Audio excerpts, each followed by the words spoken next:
Bom, então estamos no terceiro dia do Apocalíptica. Primeiro dia a gente conversou sobre as características da literatura apocalíptica, as suas formas de interpretar.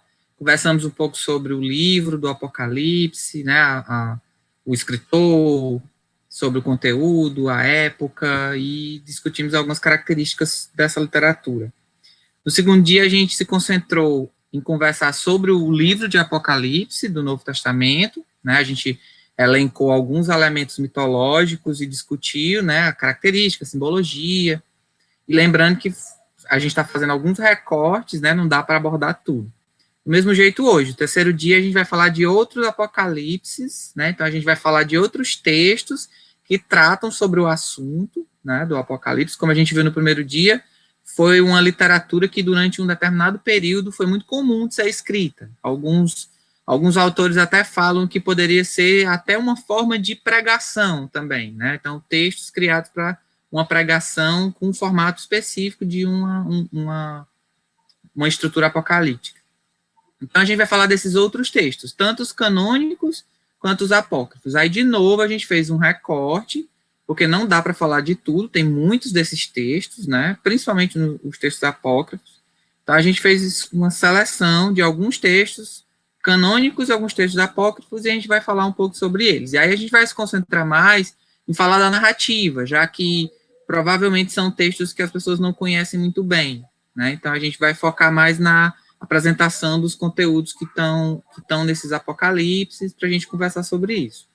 Só lembrando, quem quiser fazer pergunta, tá? Pode ficar à vontade, ligar o microfone, fazer a pergunta. Se quiser levantar a mãozinha aqui, quando a gente vê, a gente dá a palavra. Ou então falem alguma coisa no bate-papo também, que a gente vai e interrompe para vocês falarem. Não precisa esperar o final, não. A gente gosta de dar interação no meio do processo mesmo. Certo? Vocês estão ouvindo bem a gente? Sim, perfeitamente. Ok. A gente vai pedir só para que vocês deixem o microfone de vocês no mudo, aí eventualmente quando vocês forem falar, a gente vai e ouve vocês, tá bom? Para a gente começar, a gente precisa fazer essa separação entre textos canônicos e textos apócrifos. Tá? Normalmente, quando a gente fala de Bíblia, independente da versão que você está utilizando, se é a versão católica, protestante ou da Igreja Ortodoxa, a gente fala de textos canônicos. Né? Cânon é um termo grego para medição. Então, são os textos que são considerados, foram verificados, medidos e são considerados sagrados pelas diferentes correntes do cristianismo. Tá certo? Já os textos apócrifos são aqueles textos que são considerados também, por algumas correntes do cristianismo, como textos que não são inspirados. Então, eles podem, inclusive, ter algum tipo de ensinamento a nível cultural, a nível moral, que possa ser aproveitado, mas eles não são considerados textos sagrados. Certo?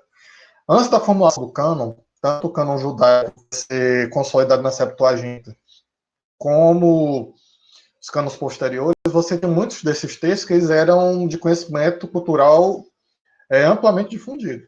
Então, muitos dos textos que nós vamos falar aqui, que são textos apócrifos, eles eram visualizados pelas pessoas da época como textos que tinham alguma sabedoria, mas que não eram textos que eram considerados sagrados, certo? O cânone que se usa na Bíblia, principalmente o católico, ele vai ser, como é que eu posso dizer, consolidado no sínodo de Hipona, certo? Agostinho de Hipona, que vai se tornar santo, né? O Santo Agostinho, ele vai puxar esse sínodo em 393 da Era Comum. Depois você vai ter dois concílios na cidade de Cartago, né? Dois concílios cartagineses que vão aceitar esse cânone como sendo o cânone aceito pela Igreja Católica. Essa modificação vai vir depois, certo? Mais para frente, em 1517, você vai ter a Reforma Protestante iniciando, com as 95 teses de Lutero sendo colocadas na porta da igreja de Wittenberg, na Catedral de Wittenberg, e dando início à reforma como a gente conhece. Né? Existiam outros reformadores antes de Lutero, mas a gente considera que é com Lutero que começa a reforma mesmo. E nessa disputa luterana com a Igreja Católica, muitos livros que estavam presentes na Bíblia Católica vão ser retirados. Né? Então, por exemplo, os livros dos Macabeus, que tem na Bíblia Católica, no Antigo Testamento, o livro de Tobias, o livro de Judite, todos esses livros eles vão ser tirados do cânone protestante. Né? Inclusive, Lutero queria tirar alguns livros do Novo Testamento, que outras pessoas da época dele se opuseram a isso. Né? A gente até falou no primeiro encontro sobre esses livros. O Apocalipse, inclusive, era um deles. O Lutero queria tirar, mas foi mantido. Né? Ele colocou esses livros na categoria que a gente chama de antilegomênico, né? Que são livros que estão em disputa, mas como ele não conseguiu vencer a disputa para retirar aqueles livros, então aqueles livros eles continuaram na Bíblia protestante luterana. E a Igreja Católica, em 1546, da Era Comum, na Contra-Reforma, ela vai reafirmar a validade do cânone do Sínodo de Hipona. Né? Vai ser o Concílio de Trento que vai reafirmar a autoridade desses livros que haviam sido retirados pela Reforma Protestante. A Igreja Católica vai dizer, não, esses livros, os livros dos Macabeus, os livros de Judito, os de Tobias, o Eclesiástico, esses livros são de inspiração divina sim, e eles devem estar presentes dentro do cânone da Igreja Católica. Então a gente faz uma separação, a gente diz que dentro de uma determinada corrente, né, os livros que são considerados sagrados são canônicos, os livros que não são considerados sagrados são apócrifos, né, e no caso da Igreja Católica a gente ainda faz uma diferenciação. Né, eles vão dizer que os livros que estão presentes tanto na Bíblia protestante como na Bíblia Católica são canônicos, os livros que estão presentes na Bíblia Católica, mas que não estão presentes na Bíblia Protestante, são deuterocanônicos. Né? Então, para os protestantes, eles são apócrifos, para a Igreja Católica, eles são deuterocanônicos. Então, você, por exemplo, chegar para um católico e dizer que o livro de Judite, por exemplo, é um livro apócrifo, o católico ele não vai aceitar isso muito bem. É um livro deuterocanônico. Né? Embora a gente tenha falado para vocês anteriormente, né, que muitos livros apócrifos eles são aceitos como livros que têm alguma sabedoria, apócrifo, na nossa cultura, ele acabou sendo rotulado como um livro que não é verdadeiro, como um livro que é falso, como um livro que não tem valor. A gente tem na nossa cultura esse sentido, que não é muito preciso. Né? Mas, normalmente, a gente usa esse tipo de rotulação para esses livros. Então, a gente vai trabalhar com alguns apocalipses canônicos que estão presentes na Bíblia, né? Tanto católica como protestante, você vai ver esses apocalipses. E na segunda metade do encontro de hoje, a gente vai trabalhar com os livros apócrifos. Certo? Aí os livros que a gente selecionou, né? A gente selecionou 4 apócrifos e 4 canônicos para trabalhar hoje. Os canônicos, a gente vai trabalhar Isaías, Daniel, Zacarias e os evangelhos como um todo. Então, a gente vai trabalhar os evangelhos como um todo porque eles tratam de assuntos similares, né? Eles têm como se fossem visões, né? Do mesmo aspecto. E aí a gente vai falar das partes que tratam sobre o Apocalipse. A gente focou, né? A gente não vai falar do livro todo, porque senão ficaria muito extenso. A gente vai focar principalmente nas partes que dizem respeito ao Apocalipse. E os textos apócrifos, a gente selecionou o Testamento de Levi, que está dentro de um conjunto de 12 testamentos dos patriarcas, o livro de Enoque, o Apocalipse de Pedro e os oráculos sibilinos. Eu esqueci de botar o plural aí. Vamos lá, a gente vai começar pelos textos canônicos e iniciar pelo Apocalipse de Isaías. Né? Como eu falei, a gente vai concentrar somente na parte que diz respeito a essa literatura apocalíptica, né? Deixando de fora as outras partes do livro que não têm uma relação direta com isso. Então, eu trouxe aqui uma citação de Isaías, né, o capítulo 27, versículo 1. Naquele dia, Deus trará a sua grande e forte espada contra o dragão, a serpente fugitiva, contra o dragão, a serpente retorcida, e ele matará o dragão. Então, a gente tem um livro que provavelmente foi escrito no final do século V, início do VI, ou no final do VI, não tenho muita certeza, mas é um livro pós-exílio, né? E um dos principais temas em relação ao Apocalipse de Isaías é o juízo final e a vitória de Deus, a volta ao caos primordial e a restauração do mundo no final. Alguns assuntos bem conhecidos do Apocalipse que a gente trabalhou no encontro passado. E esse livro é um dos livros que vai influenciar, inclusive, textos posteriores apocalípticos, como o caso do Enoque. Vai ser um livro que vai ser, digamos, inspirado pelo livro de Apocalipse. E aí a gente vai trabalhar principalmente com esses capítulos, né, o 24 a 27, onde a gente vai entender esse capítulo como um capítulo que vai falar da destruição, né, que é tanto que ele é intitulado Cidade Devastada e Fortificada. No 34, 35, a gente vai ter o que é conhecido como Pequeno Apocalipse, a gente vai ter uma estrutura parecida com a do Apocalipse, mas ele é menor, né? Ele só está contido dentro de 2 capítulos. E no 65, 66, você tem o desfecho, né? O aparecimento de novos céus e da nova terra. seria uma nova criação. Então, nessa cidade devastada, a gente tem uma volta ao caos primordial, então você vai ter os cataclismos, né, sendo apresentados, os julgamentos e a prisão dos reis da terra, então os reis vão ser julgados e condenados, a eterna felicidade para aqueles que seguem a vontade de Deus, a morte vai ser destruída para sempre, então você vai ter essa representação aí de que não vai existir morte mais depois, né? Então você tem agora uma vida eterna, e vai haver essa descrição da destruição desse dragão, que vai ser Leviatã. A Leviatã, ele é um ser que consta, eu não lembro agora em qual livro da Bíblia, mas consta que ele teria sido criado por Deus para aquecer as águas dos mares, né? Para que as águas dos mares não congelassem. E esse ser, né, esse monstro, ele vai ter um momento que ele vai ser destruído, e Isaías vai descrever esse momento que vai haver a morte do Leviatã. E no final a gente vai ter esse regresso. Opa, diz. Desculpa. Não, assim, só a título de esclarecimento, algumas pessoas podem achar estranho esse intervalo, né? Você tem 24, 27, depois 34, 35, depois 65, 66. São intervalos grandes de capítulos para outros de conteúdo apocalíptico, mas é porque o livro de Isaías, ele não é considerado, após estudos que foram feitos, né, como obra de um autor só. Então, provavelmente são compilados de vários textos que foram unificados, por isso você vai ter esses intervalos entre um e outro. Uhum. E você tem o regresso dos judeus dispersos, né? Então tem essa promessa dessa reunificação do povo judeu, exatamente por causa desse período de exílio, né? Essa situação de exílio que eles tinham vivido. No pequeno Apocalipse, você vai ter o anúncio do julgamento divino, a desolação na terra, e aí vai ter todas aquelas cataclismos, né? Que a gente, de certa forma, vê no Apocalipse também. A gente vai ter essa invasão de animais selvagens que vão atacar a humanidade, e de criaturas mitológicas também, que vão aparecer. E os astros que vão ser dissolvidos, né? Que a gente vê também no Apocalipse clássico, a retirada dos astros, né? Tem alguns autores que interpretam essa relação com os astros e essa dissolução dos astros como uma identificação de cultos pagãos, né? Porque cultos mais antigos faziam adoração às estrelas, né, aos astros, a coisas que estavam no céu. E aí vai haver essa simbolismo, né, poderia significar a dissolução desses cultos pagãos. Em 65, 66, a gente vai ter a nova criação, o surgimento do novo mundo e o Deus apresentando a sua promessa, né, como ele vai beneficiar as pessoas que seguiram os seus preceitos e punir as pessoas que não seguiram. Aqui a gente tem uma ilustração da luta, né, com Leviatã, do anjo com Leviatã, para a sua destruição.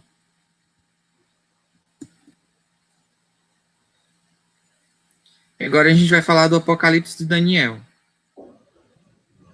O livro de Daniel ele vai ser o último livro dentro daquilo que a gente chama de profetas maiores da Bíblia. Você vai ter várias separações que a Bíblia tem, e uma delas, a dos profetas maiores, começa com Isaías, que o Ney falou, e termina com Daniel. Né?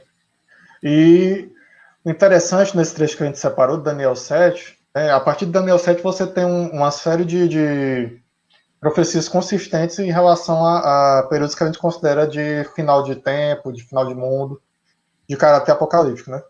E nesse trecho que a gente separou, 4 animais levantaram-se do mar, cada um diferente do outro. O primeiro era como uma leoa, com asas como que de águia. Eu observava até que foram arrancadas as suas asas, e foi levantada do chão e colocada sobre pés humanos, e um coração humano lhe foi dado. E eis que depois dela surgiu um outro animal, com semelhança de uma ursa, e foi colocado de um lado. E 3 costelas estavam na boca dele.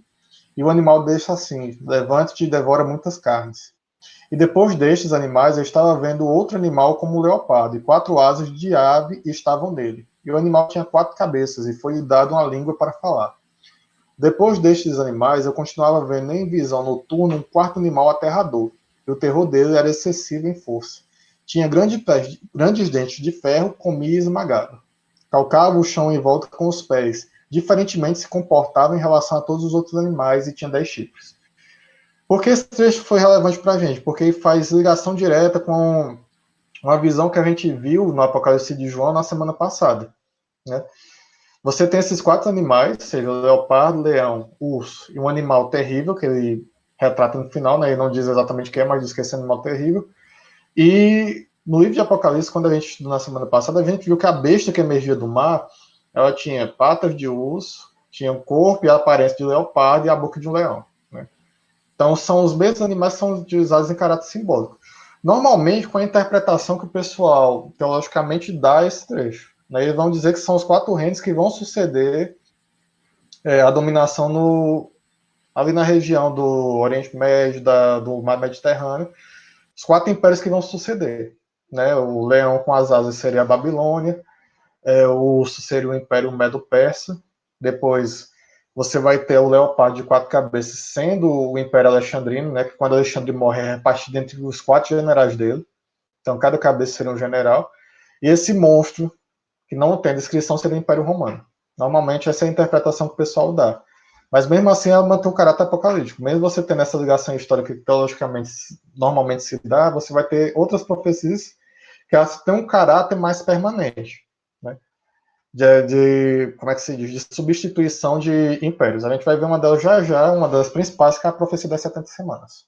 Né? Normalmente, quando você tem algum contato ou com a igreja protestante ou com a igreja católica, o pessoal menciona em ligação com o Apocalipse, né? Uma das principais profecias apocalípticas do Antigo Testamento. Então, Daniel provavelmente foi escrito no ano 164 na Era Comum, né? Fala da resistência do povo na Babilônia, porque quando ocorre o exílio, né, quando Judá, as tribos de Judá são invadidas, que o povo é deportado para a Babilônia, muitos dos que foram deportados eles tinham que se adaptar agora à nova realidade, né, inclusive não somente a nível político, mas também a nível religioso. E o livro de Daniel, nos capítulos iniciais, do 1 ao 6, ele fala muito disso, né? Daniel, inclusive, nos capítulos mais para frente, talvez vocês conheçam muito bem a história, né? Ele é jogado na cova dos leões, né? Muita gente conhece essa história de Daniel, porque Daniel foi jogado na cova de leões, cheia de leões, né? E não foi devorado, porque o Deus de Israel o protegeu e tudo. Então eles tinham sempre esse embate, né? No exílio eles tinham essa necessidade de reafirmar culturalmente a religião, que era a religião nacional do povo de Israel, né? Embora, como a gente tenha falado no primeiro encontro, se essa religião era do jeito que está descrito na Bíblia, é questionável, né? Os achados arqueológicos e os estudos que se fazem dão a entender que era uma religião que existia e outra que existia no pós-exílio, né? Então, vamos lá. A divisão normalmente que a gente tem dessa parte apocalíptica de Daniel começa no capítulo 7, ou seja, você vai ter 6 capítulos anteriores, a gente está falando isso aqui só realmente dos que têm alguma ligação com esse caráter que a gente está estudando nessas palestras. Começa no 7, com esse sonho que ele tem desses 4 animais terríveis, depois ele vai ter outra visão de um carneiro com 2 chifres, e aí vem a profecia mais importante, que é a que a gente vai se deter mais, que são esses de 70 anos para a restauração de Jerusalém, que vai dar origem às 70 semanas que a gente vê depois. E aí vai ter uma ligação muito íntima com o Império Medo-Persa. É interessante porque os livros pós-exílicos, eles sempre tratam o Império Persa de uma maneira muito favorável, né? E aí se vê um questionamento que vários estudiosos fazem. Por que se fala de maneira tão favorável dos persas, né? Então, logicamente, o pessoal fala bem dos persas, acredita-se, porque foi a partir dos persas que foi permitido aos judeus retornarem para Jerusalém e reconstruir o templo. Mas uma coisa que é historicamente comprovado que os persas faziam para a dominação política era permitir que os povos conquistados eles mantivessem as religiões. Então, por exemplo, enquanto a Síria e a Babilônia subjugavam os povos conquistados de maneira que eles tinham que se adaptar a uma nova realidade, os persas eram mais pragmáticos. Desde que houvesse fidelidade política, não existia problema nenhum em você manter a veneração aos seus deuses nacionais. Era assim que os persas faziam. Embora, também se acredite que, devido ao zoroastrismo, houve essa influência que levou o povo hebreu a passar de um povo que era politeísta a ser polilático e depois monoteísta, né? Aliás, monolático e depois monoteísta. Então, vamos lá. Profecia das 70 semanas para entender. Ok. Daniel vai ter uma visão na qual um anjo fala para ele sobre 70 semanas, né, que estavam destinadas a acontecer ao povo judeu. certo? Se acredita que essas semanas são semanas de anos, que não era uma coisa que era incomum, né? O povo hebreu já tinha esse costume de contar em 7 anos, como sendo uma semana, então essas semanas diz respeito a anos, né? A medida de tempo que diz respeito a isso. Então, os períodos que normalmente são separados são esses que estão aí no slide para vocês, né? São contadas 7 semanas, ou seja, desde o período que o povo é levado cativo para a Babilônia até a volta e a reconstrução do templo. Se conta essas 7 semanas, são 49 anos. Obviamente, quando você vai olhar na história, não é precisamente 49 anos, mas é aproximadamente isso, né? Depois você vai ter 62 semanas, corresponde a 434 anos, que é desde a construção do templo, a reconstrução do templo, que havia sido destruído pelos babilônios, até a vinda do Messias. Nessa visão teológica, o Messias sendo Cristo. Então, quando Jesus Cristo vem, você vai ter essas 62 semanas se cumprindo, né? E aí se estabelece teologicamente que a partir da morte de Jesus você tem um intervalo de tempo que não é contado. Fica restando uma semana nessa contagem de tempo, e esse tempo que foi da morte de Cristo até os dias atuais que a gente está vivendo, eles não são contabilizados. Essa última semana vai acontecer quando? Quando, segundo a profecia de Daniel, e aí tem a ver diretamente com o que a gente viu no Apocalipse na semana passada. Segundo a visão de Daniel, quando você tem uma entidade que ela profana o templo. E aí a gente viu que na semana passada que essa entidade que vem, que profana o templo, vai ser o anticristo. Segundo a interpretação, normalmente se dá essa profecia de Daniel. E a partir da profanação do templo pelo anticristo, você tem essa contagem de 7 anos, né? Que a gente viu na semana passada no Apocalipse. São separados em 2 metades de 3 anos e meio. Então, durante 3 anos e meio, você tem o anticristo aí firmando o poder dele, de todas as formas que a gente viu na semana passada, né? Ele vai receber o poder do dragão, que a gente identificou como sendo Satanás. Ele vai receber um apoio religioso do falso profeta, né? Que a gente viu que é a besta, que é a mestre da terra. Todas as coisas que a gente viu na semana passada vão acontecer nesse período dessa última semana, das 70 semanas de Daniel. Então, no primeiro período, tudo vai ocorrer de maneira razoavelmente tranquila. A partir do segundo período de 3 anos e meio, ou seja, de 3 anos e meio até o 7º ano, você vai ter todas aquelas pragas que estão listadas no Apocalipse acontecendo. Essa parte da terra morrendo, demônios sendo liberados para torturar os homens, tudo aquilo que a gente viu na semana passada acontece nesse período da última semana. Então, essa é a profecia mais importante do Antigo Testamento, porque ela tem uma ligação direta com aquilo que o autor do Apocalipse relata. Como a gente viu na semana passada, o autor do Apocalipse estudou muito o Antigo Testamento para poder compor o Apocalipse. E essa profecia foi uma das principais que foi utilizada. Então, é isso o Apocalipse de Daniel. Continue o próximo. A figuração, né, dos 4 reinos. Aí. É interessante porque você vai ter uma visão em Daniel 2 de uma estátua que também corresponde a essa visão, de Apocalipse 7. Ou de Apocalipse não, Daniel 7. Então vai ser uma reafirmação daquilo que já foi falado antes, né, desses 4 reinos se sucedendo. Né?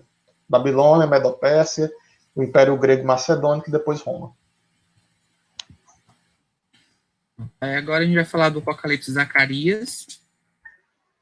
Aí eu trouxe esse trecho do capítulo 2. E levantei os meus olhos e olhei, e eis 4 chifres. E eu disse ao anjo que falava em mim: que são essas coisas, Senhor? E ele disse-me: estes são os chifres que dispersaram Judá e Israel. E o Senhor mostrou-me 4 construtores. E eu disse: e estes vêm para fazer o quê? E ele disse-me: estes são os chifres que dispersaram Judá e quebrará Israel. E nenhum deles levantou uma cabeça. E estes vieram para os afiar para as mãos deles. Os 4 chifres que são as nações que levantaram o seu chifre contra a terra do Senhor para dispersar. Em Zacarias é interessante que vai ter uma relação de apresentação de utilização dos elementos que em algum momento foram contra o povo de Deus, é como se eles fossem utilizados agora para afetar o povo infiel, né, os ímpios. Então, como se você tivesse Deus utilizando um elemento que foi usado inicialmente para atacar os seguidores de Deus, eles agora vão ser usados para atacar os perseguidores, né? Por isso essa ideia dos construtores que vêm para afiar esses chifres, para poder eles usarem agora esses chifres para a vontade deles. A gente vai ter um aparecimento aí de uma figura de 4 cavaleiros, apesar de não ter aquela especificação dos cavaleiros que a gente viu no Apocalipse do Novo Testamento, cada um com sua função, sua caracterização, mas você vai ter essa figura de 4 entidades que vão vir para sondar o que está acontecendo na Terra. A gente tem uma medição de Jerusalém, que aí diz respeito menos a questão física, mas mais a questão de fazer uma análise sobre o povo de Deus, né, e se estão seguindo e tal. E a gente tem também um simbolismo dos candelabros aparecendo também no Apocalipse de Zacarias. Aí a gente divide a parte apocalíptica do Zacarias em 8 visões, porque as visões, ele vai ter visões sobre esse Apocalipse, né, o Zacarias. A primeira visão, você vai ter esses cavaleiros que vão aparecer e vão percorrer a Terra, e eles vão trazer vai trazer uma promessa da realização daquilo que Deus prevê para o futuro. Né? Então você tem aí como se fosse uma identificação de que as promessas feitas por Deus vão ser cumpridas no final. A segunda visão vai aparecer essa ideia dos 4 chifres e dos 4 construtores, né? O 4 aqui, com aquele sentido de universalidade que a gente falou no encontro passado, no primeiro encontro, ou no encontro passado. A terceira visão vai mostrar a Terra Santa, né, a Nova Jerusalém, e alguns autores falam que é o primeiro livro que vai mencionar a Terra Santa com esse termo, né, utilizando esse termo. A quarta visão, a gente vai ter a corte celeste de justiça e a coroação de Josué. Josué vai ser coroado como sendo aquele que traz a palavra de Deus, aquele que é responsável por trazer a pregar como as pessoas devem se comportar. A quinta visão, ele vai ter uma visão do menorá, aquele símbolo que a gente viu quando a gente falou do número 7, que representa a presença de Deus no mundo. A sexta visão, ele vai ter uma visão de um livro que voa, e ele vai descrever maldições que vão ser colocadas para julgar as injustiças no mundo. Então, você vai ter uma espécie de, como se fossem as pragas do Novo Testamento que a gente viu. A sétima visão vai falar de uma mulher e o alqueire, que tem a ver com a iniquidade, né, como se essa iniquidade que existia vai ser expulsa. E a oitava visão, você tem um retorno daqueles cavaleiros, só que agora eles vão aparecer como se fossem montados em carros, e eles vão de novo fazer essa vistoria no mundo para verificar quem foram as pessoas que foram fiéis e que permaneceram fiéis às ordens de Deus. Agora a gente vai falar o último dos canônicos, né, que são os apocalipses que a gente encontra nos evangelhos. Assim, só um detalhe interessante antes sobre os de Zacarias, isso aí vai ser atitude de curiosidade para quem quiser estudar mais para frente, né? Naquela visão que o Neif relatou da iniquidade sendo expulso, né, que é a visão da mulher com alqueire, tem uma identificação ali muito interessante, um paralelo muito interessante que é possível traçar entre essa mulher que está sendo expulsa, né, ela está sendo retirada do templo de Jerusalém e conduzida para uma terra de iniquidade, e a coroação de Yahvé no templo de Jerusalém. Então, muitos estudiosos apontam que essa modificação que tem dessa mulher sendo retirada com alqueire, né, que ela, na visão, ela é colocada dentro de um tonel de ferro, né, de um efa de ferro, que é uma medida para seco, e levada para longe contra a vontade dela, seria uma espécie de linguagem parabólica para falar da abolição do culto do sagrado feminino ali em Israel naquele momento. Né. Muitos textos mais antigos, principalmente de caráter presídico, você vai ter a figura tanto de Yahvé como princípio masculino, como de Aserá como princípio feminino. Então você tinha esse casamento sagrado em Israel, no pré-exílio, e como esses textos são de caráter pós-exílico, é necessário você ter uma visão retirando o sagrado feminino de dentro do templo, né, e deixando apenas o princípio masculino lá. Já que você está falando de um culto monoteísta, então você só tem uma divindade, você não pode ter duas. Né? Então o princípio feminino vai ser relegado em favor do masculino. É uma coisa que é interessante. Tem artigos sobre isso na internet, então mais para frente, quem gosta de estudar essas coisas, só pesquisar que vocês vão achar. Os apocalipses nos evangelhos. Você vai ter, principalmente nos 3 evangelhos sinóticos, ou seja, aqueles evangelhos iniciais que trazem um resumo da vida de Jesus, né, muito diferentes. Eles são muito similares no relato, mas eles são muito diferentes do quarto evangelho, que é o evangelho de João. Né? O evangelho de João tem um caráter quase filosófico, quando você vai analisar. Então, esses 3 evangelhos que a gente chama de sinóticos, né, Mateus, Marcos e Lucas, eles vão ter relatos que se aproximam muito entre si, e dentro desses relatos você vai ter vários discursos de Jesus que são de caráter apocalíptico. Né? Então, esses evangelhos, eles têm uma certa influência judaica, obviamente, né? Você está falando de um período ali de transição do judaísmo para o cristianismo, né? E muito da linguagem que é utilizada ali é para você tentar entender essa nova realidade que está sendo exposta ali. Você vai ter uma mudança de paradigma do antigo para o novo, e é preciso você entender isso a nível histórico e também a nível doutrinário. Né? Então, Jerusalém, no ano de 70 depois de Cristo, vai ter o templo destruído, né? E nesse período aí de destruição do templo, novamente, né, os judeus vão passar por essa situação novamente de destruição do templo e profanação do templo. Você sempre vai ter nesses períodos de crise essa literatura de caráter apocalíptico surgindo.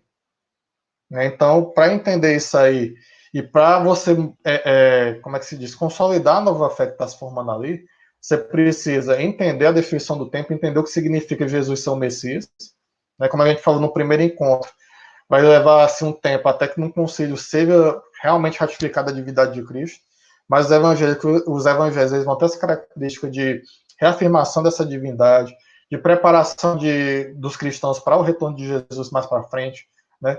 De reafirmação de doutrinas que eles vão considerar como sendo as corretas em oposição a vários falsos profetas que vão surgir naquele momento. Né? Então, os evangelhos eles vão ter esses objetivos que estão listados aqui no slide, e que o caráter apocalíptico desses textos que nós vamos trazer, eles vão querer reafirmar. Né? Ou seja, nós temos um templo aqui que foi destruído, mas Jesus aí diz no próprio evangelho, né, que você vai ter um templo que vai ser reerguido, que vai ser o templo do próprio corpo dele. Ou então que você vai ter um templo celeste mais para frente que vai ser revelado. Ou então que você vai ter falsos profetas até o final dos tempos, mas que você precisa estar atento a isso para combater esses falsos profetas e assim você poder ser salvo. Então, tudo isso aí vai aparecer nesses trechos que a gente vai mostrar para vocês. Né, a gente preferiu separar apenas o trecho de Mateus, né? Tanto com Mateus você vai ter todos os outros ligados a ele, mas as referências vão aparecer aqui nessa tabela que o Ney montou. Então a gente vai dar uma visão bem resumida dos eventos, mas todas as referências que são concatenadas estão aí. Vocês podem observar a grande maioria delas, ou quase todas, acho, nessa tabela primeira aqui tem todas, né? São só dos evangelhos sinóticos, né? Quando você vai ver o evangelho de João, são poucas as referências de caráter apocalíptico lá. Então, primeiro, introdução, né, que você encontra nessas referências aí. Vem com, normalmente, as perguntas dos discípulos. Né? Discípulos encontram com Jesus e dizem, Senhor, quando é que essas coisas irão acontecer? Né? Jesus havia dado, como é que se diz, havia efetuado uma pregação anteriormente, né? Era uma coisa que ele fazia muito, ele subia nos montes e falava às multidões e tudo. E aí, em determinado momento, ele faz lá a sua pregação, e mais para frente os discípulos chegam para ele e dizem, Senhor, quando é que vai acontecer? Quais serão os sinais, né, que isso vai acontecer? Quando é que vai se dar o fim dos tempos? E aí Jesus começa a responder para eles, né? Principalmente em Mateus 24, 25, você vai ter essa resposta. Então Jesus aí vai dar toda uma série de parâmetros que é possível identificar, né? Nessa divisão que foi a Ayla que fez, não foi? Ayla, isso. Foi. Então a gente tem essa divisão que você pode encontrar de maneira razoável, aparecendo também como epígrafes em algumas bíblias, você vai ter também algumas aproximações com essa que ela coloca. Né? Então, princípio das dores. Primeira coisa, Jesus diz, vai aparecer muitas pessoas dizendo que são ele. Você vai ter muitas pessoas dizendo que são reencarnação de Jesus, dizendo que são o próprio Jesus. Essas pessoas aparecem. Aparece a possibilidade de guerras. Né? Guerras acontecem também de outras guerras mais para frente acontecerem. Né? Ele fala de guerras e de rumores de guerra. Né? Fim será precedido por fome e terremotos. Então você vai ter a aparição desses profetas se passando por Cristo, dessas guerras, fomes e terremotos acontecendo em todo mundo. Aqueles que se enquadram dentro da categoria dos escolhidos, eles vão começar a ser perseguidos. Então, os cristãos fiéis, vamos colocar assim, né? Se é, como diria Nietzsche, né? Será que Cristo era cristão, né? Mas os cristãos fiéis, dentro do parâmetro bíblico, eles vão começar a ser perseguidos aí. E aí você vai ter uma degradação da humanidade e a banalização do mal. O mal vai acontecer em todos os lugares, de todas as formas, e as pessoas vão considerar aquilo ali normal. Né? É um trecho bíblico que normalmente é muito utilizado em pregações, né? E talvez vocês tenham ouvido, né? Um versículo que aparece nessa parte aí, né?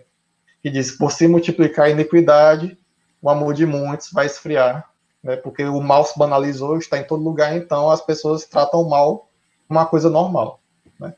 A gente não Eu pode falar nada de... Achei interessante essa parte, Glauco, que me lembrou muito quando a gente está vendo a descrição das raças nos Trabalhos e os Dias do Exíodo, e ele fala da raça dos homens de ferro, né?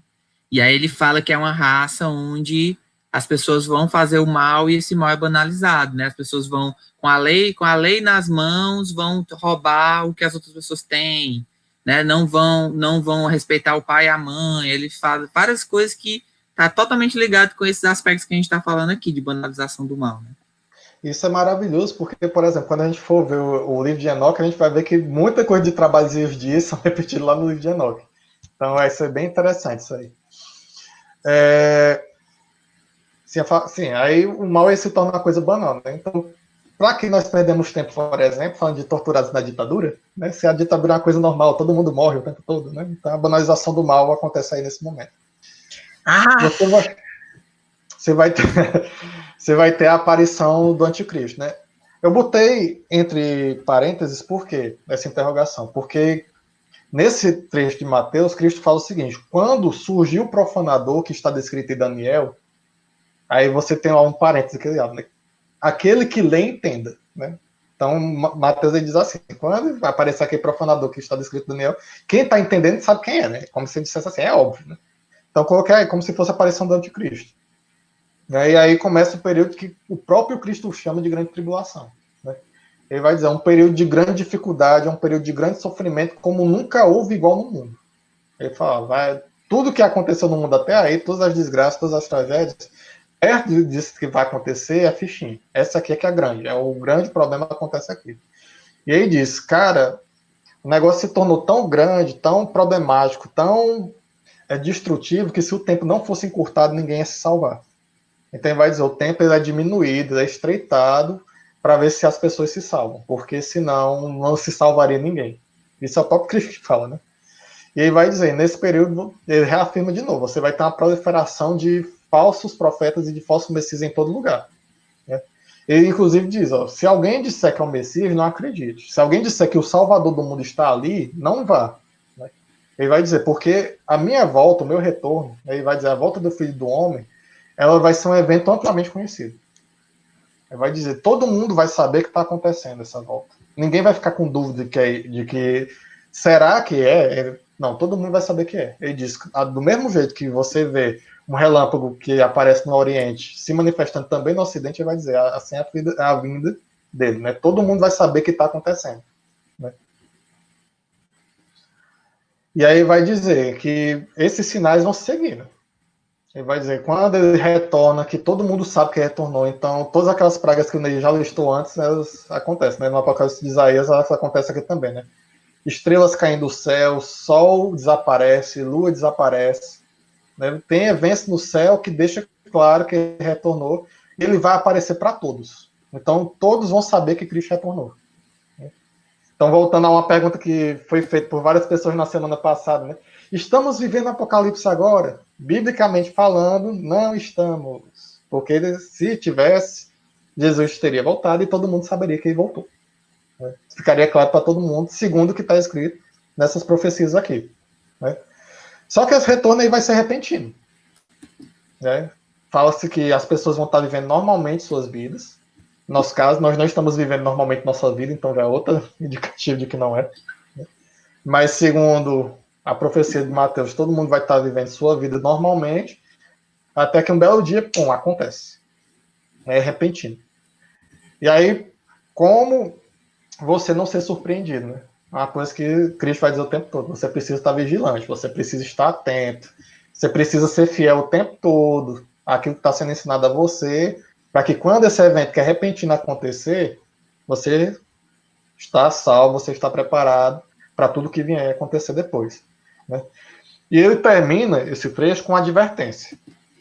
Ele diz o seguinte: existem muitas pessoas que deveriam estar conduzindo bem as outras. Então, tá falando aí de clérigos, eu botei clérigos no geral, porque ele usa pastores, né, no texto bíblico em algumas traduções, né? A pessoa pode pensar que estou falando de pastores evangélicos, né? Ele está falando de pessoas que conduzem pessoas. Então, é pastores, é pares, são clérigos no geral, né? Ele diz: tem muitos que deveriam estar ensinando as coisas corretas e não ensinam. E esses vão ser severamente punidos. Né? Em vez de estarem ajudando as pessoas a se prepararem para aquele momento, em vez de estarem auxiliando as pessoas a viverem a sua vida da melhor forma possível, eles estão enganando as pessoas. Eles estão utilizando a boa fé das pessoas, a boa vontade das pessoas para tirá-los do caminho que é correto. Então, eles vão ser punidos severamente, uma advertência que Cristo faz no final dessa profecia. Bom, agora a gente vai falar dos apócrifos. E a gente começa pelo Testamento de Levi. Aí eu tirei um trechinho aqui para vocês. Saibas agora que o Senhor julgará os homens, e nesse momento as rochas se fenderão, o sol se apagará, as águas secarão, o fogo gelará, toda criatura se angustiará e os espíritos invisíveis se desvanecerão. O mundo inferior fará os seus despojos em consequência das provas do Altíssimo sobre aqueles que não têm fé e que persistem nos pecados. Por isso serão sentenciados com o castigo. O Senhor escutou tua oração e manteve-se afastado do pecado. Passaste a ser para ele um filho, um servidor, um ministro da sua presença.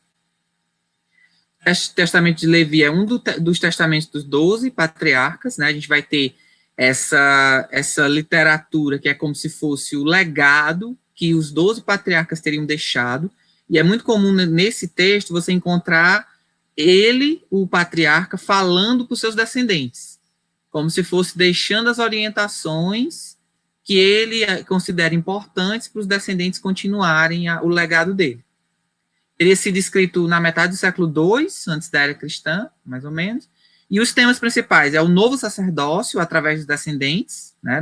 Os testamentos geralmente falam assim, o do Levi especificamente. Eu escolhi o do Levi porque ele é o mais apocalíptico dos testamentos, né? É o que ele vai tratar mais sobre questões de apocalipse. E tem essa ideia de acabar com o mal do mundo, como se os descendentes recebessem essa incumbência, né? De minimizar o mal nesse mundo. E o iminente fim é a intervenção de Deus na história, como Deus vai realizar a intercessão dele.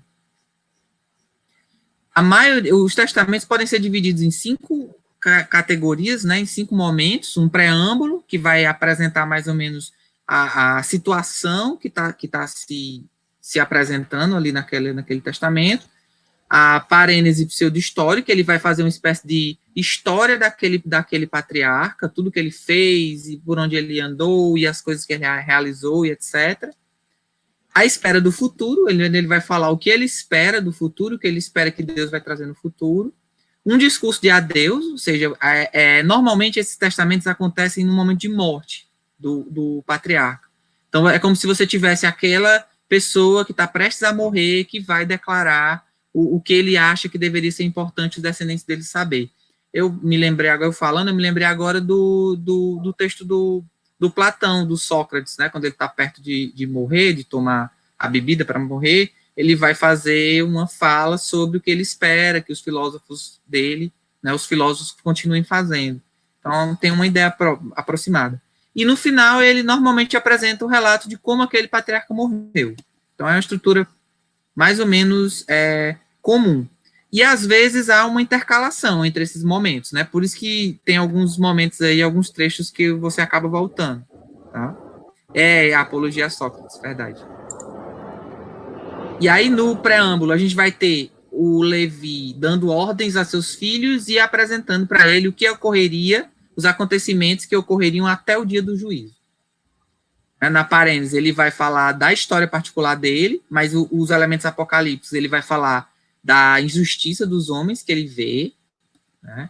Ele vai falar de uma visão que ele teve dos 7 céus, onde ele vai passar por esses céus e ele relata o que ele vê, né? Então, a gente tem uma visão, digamos, geográfica de como seria o céu, a estruturação do céu, né? E é interessante que, à medida que ele vai passando por essas camadas de céu, ele vai descrevendo o que ele está vendo, e uma das camadas que ele passa, ele vê todos os eventos climáticos, digamos assim, que vão acontecer no dia do juízo, eles são armazenados em um desses céus, né? Lá no Apocalipse do Novo Testamento, a gente viu, em um momento, ele fala que é como se o céu se abrisse e aquelas coisas caíssem na terra, né? As coisas que vêm para destruir a terra e trazer a punição de Deus. Existe uma camada desse céu onde essas coisas são armazenadas para serem lançadas no dia do juízo final. E aí ele descreve esses cataclismos, né, que vão acontecer, que estão armazenados aí nesses níveis. Aí o Levi, em determinado momento, ele é vestido e ungido por vários personagens, né, como se fosse uma preparação para a morte dele, e ele vai falar das funções da descendência dele, que ele vai considerar que a descendência dele vai ficar responsável por apresentar às pessoas o caminho correto, as leis de Deus, e ele passa como se ele passasse esse legado para os filhos. E no discurso de adeus dele é mais uma orientação do que eles devem fazer, como eles devem se comportar, e o que a descendência dele deve permear. Agora a gente vai falar do Apocalipse de Enoque. Diz. Não, é interessante porque essa noção que tu falou geográfica de 7 céus, ela aparece constantemente dentro dos escritos da do Oriente Médio. Né? Eu estava lembrando que tem um livro que eu tenho aqui em casa, vou até mostrar para vocês, fazendo propaganda, editoras me patrocinem. Isso aqui, Mitos, Lendas e Fábulas da Terra Santa. Né? Ele traz uma série de textos, né, compilados pelo autor, que falam de tradições ali da região do Oriente Médio, né, utilizando o judaísmo, cristianismo e islamismo, e uma delas é a descrição dos 7 céus. Então, se eles quiserem se interessar em se aprofundar no assunto, está aqui uma recomendação de leitura. Mitos, Lendas e Fábulas da Terra Santa, pela Lende Editora. Agora vamos para Enoque. O livro de Enoque é um livro bem interessante, né, porque ele faz menção, pelo período que ele foi escrito, que é cerca do século III antes da Era Comum, ou seja, 300 anos antes de Cristo, ele traz muitas das tradições e das visões de mundo dos povos do Oriente Médio que foram influenciadas pelos gregos mais tarde. Né? Então, assim, a gente tem contato no livro de Enoque com tradições dos povos hebreus pré-exílio que foram perdidas dos textos pós-exílicos. Né? E uma das coisas que é interessante, que a gente vai ver mais para frente, quando a gente for ver as divisões, é que ele fala, por exemplo, dos gigantes, né, que eles são mencionados na Bíblia, e que, teologicamente, o pessoal faz um malabarismo enorme para que eles possam se adequar à visão que a gente tem de mundo propiciado pelo cristianismo atual. Né? Então, assim, é um livro que é considerado apócrifo, mas assim, a influência, os textos que estão presentes nele são tão ricos de simbolismo e de cultura, que eles vão ser mencionados nos livros canônicos. Né? Então, por exemplo, no livro de Judas, salvo engano, no versículo 14, porque o livro de Judas é uma epístola, uma carta no Novo Testamento, então só tem um capítulo, é bem curtinho.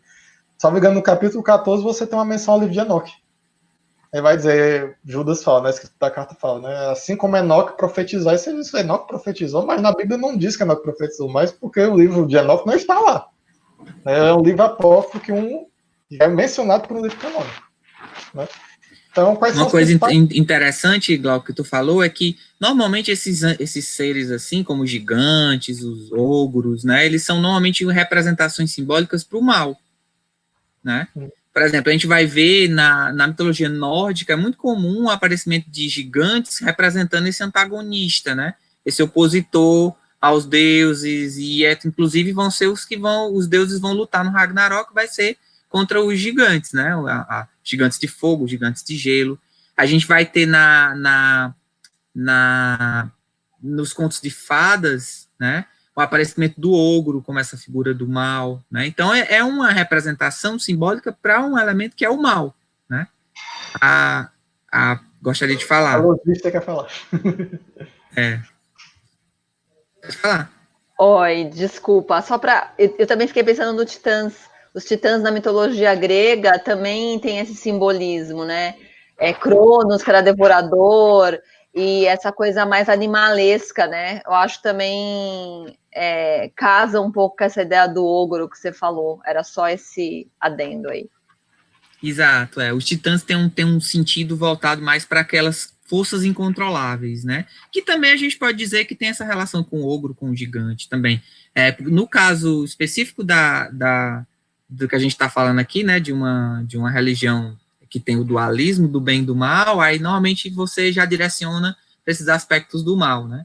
Mas no caso dos gregos, que não tinha essa dicotomia muito bem definida, aí os titãs vão representar aquilo que não pode ser controlado, né? As potências que são descontroladas e que por causa disso as coisas não conseguem desenvolver, e aí elas precisam ser retiradas da Terra para que a ordem se estabeleça e as coisas possam se desenvolver. Mas o sentido realmente é idêntico. É interessante porque na mitologia grega, por exemplo, você tem a titanomaquia, que é essa disputa, né, entre uma certa ordenação de mundo contra esses poderes que não podem ser controlados, e você tem também uma gigantomaquia, né?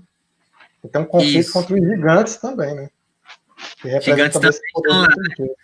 Eles também estão lá. Então é uma figura que eu acho que é universal dentro da mitologia, né? Você sempre vai ter essa figura com um amplo poder destrutivo, né? Representada nessa figura humana de grandes proporções, normalmente, né? Que sai destruindo tudo. E a Bíblia é cheia delas, né? A Bíblia é cheia delas. E exatamente essa desproporcionalidade do gigante é que o caracteriza como não humano, né? Então é algo que não é humano, para diferenciar mesmo do humano, inclusive nos semideuses. Os semideuses também, na mitologia grega, que não eram humanos, eram semi, né? Eles tinham proporções 3 metros de altura, 5 metros de altura. O Hércules tinha 3 fileiras de dentes. Então eles eram desproporcionais, para deixar claro que ele não é humano, né? O Hércules com 3 fileiras de dentes, a Joral B, né? Pra dar conta. E assim, a gente tem essas menções também a figuras gigantes que não são humanas dentro da nossa cultura pop, né? Tá lembrando aqui, naquele filme Deuses do Egito, né, os deuses eles são representados com uma estatura bem maior do que os seres humanos. Você pensa, por exemplo, em Piratas do Caribe, né, no terceiro filme, né, Piratas do Caribe no Fim do Mundo, né? A deusa Calypso é representada quando ela volta a ser deusa, né, por uma mulher de proporções gigantescas, né? Então sempre tem essa menção mesmo a uma coisa que não é humana, que é grande. Moana, né? Para que exemplo melhor do que Moana? No Tristão e Isolda também.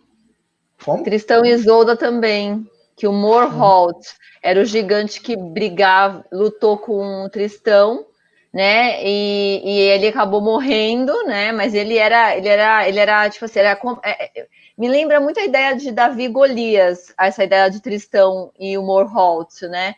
Tipo, ele conseguiu derrotar esse gigante, como o Davi e Golias também, com essa ideia de, né? Lembrei Então, também da celta, né? Da mitologia celta. Dentro da mitologia dos povos celtas também você vai ter a figura de Cuchulainn, né? Que ele também vai ser um herói de grandes proporções, né? Então, sempre se repete muito essa figura. O chat tá cheio de coisa aqui, o que a pessoa tá falando no chat. Vamos lá. Estão só falando dos dentes do Hércules. Meu Deus do céu. Meu Zeus do céu. Meu Odin do céu. Pode continuar. No livro você vai ter... mas peraí, a Nara fez uma pergunta legal. Tá perguntando como é o nome desse herói que tu falou. Que ficou difícil da gente entender quando tu falou. Eu? Não, o Glauco. Ele já botou aqui o Chulainn, né? Vai lá, Glauco, continue. Sim, o livro aí vai ter divisões que a gente vai ver mais pra frente. Normalmente é dividido em 5 partes. Mas boa parte do livro, principalmente os livros iniciais e finais, aí vai ter as características, né, de exortações e de ensinamento e de superar sofrimentos que vão dividir várias perseguições que acontecem, né. O livro é atribuído a Enoque, né, um patriarca bíblico que ele era avô de Matusalém, né, então ele é pré-diluviano, né. E segundo o Gênesis bíblico, ele vai ser levado para os céus. Então, Enoque foi um ser humano que não passou pela morte, né? Ele vai ter uma vida que o livro do Gênesis vai descrever que foi uma vida de contato com Deus, até que chega um determinado momento que Deus resolve tirá-lo do mundo, né? Ele é levado para o céu e, ele foi abduzido, né? Foi abduzido e foi tirado da terra e foi levado para o céu. Então, ele não morreu e não passou pela morte. Esse livro é atribuído a ele. E é interessante porque o livro aí vai ter essas 5 divisões, né? Normalmente é utilizado, né? Livro dos Vigilantes, livro das Parábolas, livro da Astronomia, que é horrível de ler. estava comentando com ele de tarde, o livro da astronomia é o livro mais chato que tem dentro do livro de Enoch, porque é uma descrição dos corpos celestes. Então, assim, para você entender simbologia zodiacal, como os antigos contabilizavam o tempo naquela época, o livro é maravilhoso, mas você tem que ter paciência para ler. Porque vai dizer, a Lua, ela passa pelo portão tal, e aí leva tantos dias para fazer isso, aí faz isso e aquilo. É uma descrição que é bem precisa, e aí você vai ter que separar o que é que ele está falando, colocar no papelzinho, tudo para poder entender o que vem. Livro dos sonhos, e aí os caminhos finais, que são a epístola de Enoch, sendo que nesse último texto você vai ter o Apocalipse que a gente vai destrinchar aqui, que vai ser o Apocalipse das 10 semanas. Uma coisa que é interessante, no livro de Gênesis, o Gênesis bíblico, no capítulo 6 você vai ter o relato do dilúvio. E aí, segundo o relato do dilúvio, o que é que acontece? A humanidade, o mal graçou na humanidade, você não tem mais controle, e aí Deus resolve destruir a humanidade devido a isso. Ele diz, o ser humano ele perdeu o rumo dele, não tem mais sentido o que ele está fazendo, então vou destruir. Só que aparece uma figura, né, que é Noé, que aí você conhece a história, né? Deus avisa aí que o mundo vai ser destruído, pede para ele construir um barco que a gente chama de arca, coloca os animaizinhos lá todos, e aí ele é salvo dentro do dilúvio. Só que é interessante porque o começo do capítulo 6 do livro de Gênesis, ele fala de como essa corrupção ela entra na humanidade, né? Ela diz assim, o começo do capítulo 6 do livro de Gênesis, ela diz, então os filhos de Deus, né, se interessaram pelas filhas dos homens, tiveram contato com elas, e disso aí veio a raça dos gigantes. Né?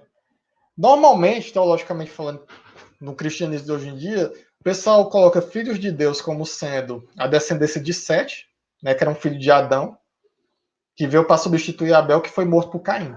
E as filhas dos homens seriam a descendência de Caim. Então, a descendência, os filhos de Deus seriam a descendência de Sete, que era o filho do qual viria o Salvador do mundo, né? Enquanto a descendência de Caim é chamada de filhos dos homens. Essa é normalmente a interpretação teológica que se dá. Se você for procurar em algum canto, como alguma denominação evangélica, como é na Igreja Católica, normalmente essa é a explicação que se dá. Só que quando você faz um paralelo entre Gênesis 6 e o livro de Enoque, aí você vê que o sentido é outro. Porque no livro de Enoque, no livro dos vigilantes, que é essa primeira seção, que é do capítulo 6 ao 36, ele vai dizer que não, que eram anjos mesmo, senão os filhos de Deus são anjos, que descem para a terra, têm relacionamento sexual com as mulheres, e aí vem a descendência dos gigantes. Então você tem os gigantes sendo ruins, por quê? Porque eles são filhos de seres humanos, que são seres telúricos, seres da terra, com seres celestiais, coisa que não poderia ocorrer. Você não poderia ter mistura das raças. E para completar, o livro de Enoque, nessa parte dos vigilantes, ele traz uma coisa que é muito interessante, que ele diz o seguinte: esses anjos que desceram do céu para se relacionar com as mulheres, eles ensinam à humanidade uma série de artes que causam a destruição da humanidade. Eles ensinam os seres humanos a fabricar armas, a realizar feitiços e bruxarias, a fazer trabalhos em ferro. Tudo isso aí vai resultar na destruição da humanidade. E aí Gênesis 6 passa a fazer muito mais sentido. Porque você vai ter essa raça celestial que desce, por causa dessa descida. Eles ensinam uma série de coisas que a humanidade não deveria saber, porque a humanidade sabe disso. Começa a haver, como é que se diz, muita maldade no mundo, e aí acontece o dilúvio. Né? Então, assim, o livro do Gênesis ele vai, de certo modo, suprimir isso aí, e o livro de Enoque ele vai destrinchar isso aí. E é interessante porque isso aparece em vários trechos do livro de Enoque. Essa punição, esses anjos que ensinaram a humanidade coisas que a humanidade não deveria saber. Né? Então, eles vão ter alcunha de demônios, eles vão ser punidos devido a isso. Né? Então, você tem aí esses eventos que estão listados. Né? A queda dos anjos ela trouxe ruim na humanidade. Né? Enoque, quando ele é levado ao céu por Deus, né? Deus ensina para ele toda a estrutura do universo. Então é um livro assim que ele tem um caráter mitológico muito forte mesmo. Né? Você vai ter a descrição do dilúvio que vai ter mais para frente, né? Enoque vai dizer, olha, mais para frente ele tem a característica meio testamental, como ele falou. Né? Você vê isso no Testamento dos Patriarcas, você vê isso no livro de Enoque também. Né? Ele chega para o filho dele e diz, Matusalém, ó, Mais para frente você vai ter um filho chamado Lameque, mais para frente o seu filho vai ter um filho chamado Noé, e na época de Noé você vai ter um apocalipse acontecendo, né? Deus vai destruir tudo com as águas, né? Ele vai e fala. Isso é bem interessante. No livro da astronomia, como eu falei, você vai ter esse ciclo da natureza sendo descritos.